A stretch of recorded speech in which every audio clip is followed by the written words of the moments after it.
Okay guys, so today we're going to be doing a little trick that I like to call aces everywhere. Now, for this you'll obviously need the 4 aces, so this can be a lead in to a 4 ace set, or it can be during a 4 ace set, whatever you want. But you have 2 aces on top and 2 aces on the bottom. Okay, that is your setup. And you begin like so. You give the deck a false shuffle. I always like the false riffle shuffle because it's something that they can see happening. Okay, with all of the fancy in the hands stuff, they're not quite sure what's going on. But with a riffle shuffle, they have seen each card go down, or they perceive that they have, and to them it's a particularly fair thing to do. So your aces are on the bottom, so make sure that a little section of cards falls first, then riffle them in together, and make sure that your other 2 aces are on top. Okay, like so. So you've riffle shuffled. Okay, the deck is fairly shuffled as far as they're concerned. Now, the way to pick the top 2 cards, you go like so. Ideally you need 4 spectators, but you can have 2, and I can have 2 aces each, whatever. Go right. From this position, just use our old friend, the cut deeper force. Okay? So 1, 2, okay? And the first face down card is of course an ace. Now from this position here, you're left with an ace there and 2 aces on the bottom. Okay, this section has no aces in it, and you're kind of in this position once you've done that. Okay, so it's easy enough to just go, right, okay, so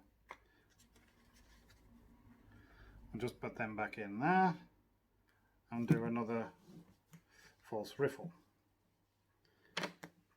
maintaining the order of the deck, of course. Okay, you might be looking at this thinking that's a really suspicious move.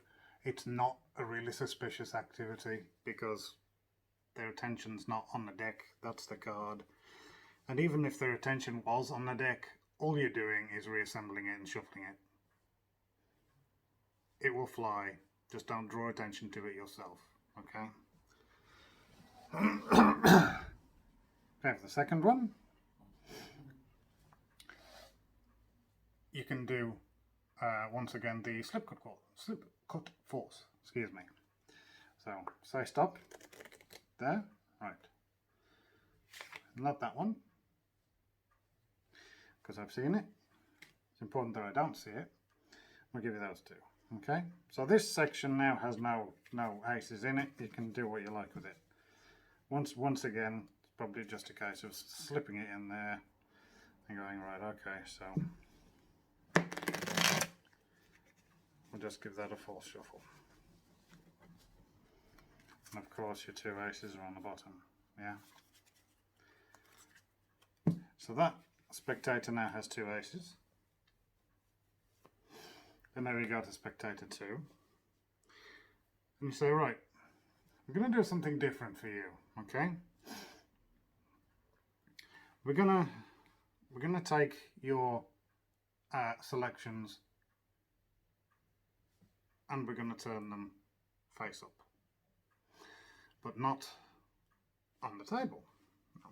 We're going to take your selections and we're going to turn them face up inside the deck.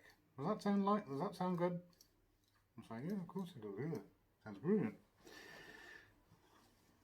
And you know that they're going to pick the aces because you're going to force the aces on them. But how are you going to force the aces on them in a way that they're not suspicious and that they swallow what you're selling, if you like? It's simply a case of not showing them. What I mean is this. You have them select one, and of course they do, doesn't matter what it is, and you select another one. Right? Your two aces are on the bottom in the position that you want them to be. Right? You place their selections in, not showing them, okay? Not showing them what their selections are. And push them in. And now this is the bit where you have to sell. You have to act like you're controlling their cards, okay? So once you've pushed it in like that, if you really were doing the control that we learned a couple of videos ago, then you make those moves, even though you're not doing anything. What I mean is this. Okay? A little hand movement is enough to convince them that you're doing something. Ordinarily, you don't want that to be the case. You don't want them to see you control and doing the whole finger movements. But for this little selling point, you can or can't. It's up to you. If you want to do the movements so that they can visually see that you're doing something, although you're not, that's up to you. If you want to do it so that they don't see your hand movements, then that's also up to you. The point being that they're convinced that they selected two cards and they went into the deck. And that's all you need. So from now, two aces are on the bottom. You're going to do a gambler's cop. And how you do that from this position is you simply do a pinky pull down on the bottom two cards. See, there they are like that. Bottom two cards. See? Do a pinky pull down like that. Move the deck forward slightly. And so if they can see the deck, that's the position. These are your chosen cards. And that is the rest of the deck. You simply turn the deck over end for end. So that's the position now. And then you do a cut. And turn the deck face up.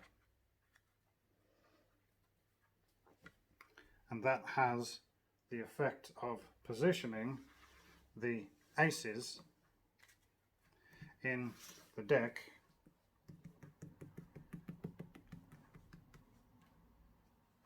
that way around. And they can reach over and separate the deck themselves. You can spread these two halves so that they can see there's no duplicates. And then their two aces match their friends' two aces. That's called aces, something I like to call aces everywhere. Again, it's very adaptable. So if you know other controls that are your particular favourites, you can substitute those. So take it away and make it better.